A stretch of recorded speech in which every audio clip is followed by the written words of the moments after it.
বন্ধুরা, একটা মুখরুচি রেসিপি নিয়ে তোমাদের সামনে হাজির হলাম।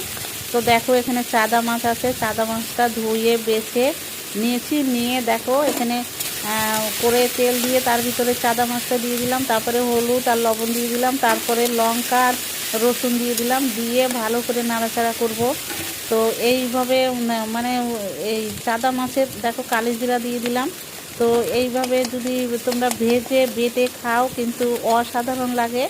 আর এই দিয়েই এক থালা ভাত খাওয়া যায়। তো তোমরা ফলো করবা যে আমি কেমন করে এইটা জিনিসটা তৈরি করছি।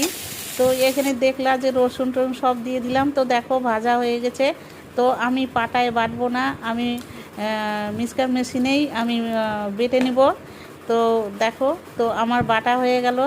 তো এই রেসিপিটা তোমাদের কাছে কেমন, যারা করে খেয়েছো তাদের তো কোনো জানাই আছে যে কেমন লাগে। আর যারা করে খাওনি তারা কিন্তু একবার হলেও করে খেয়ে দেখবা, অসাধারণ লাগে। এই দিয়ে কিন্তু এক থালা ভাত খাওয়া যায়। তো কমেন্ট করে জানিও কেমন লাগে।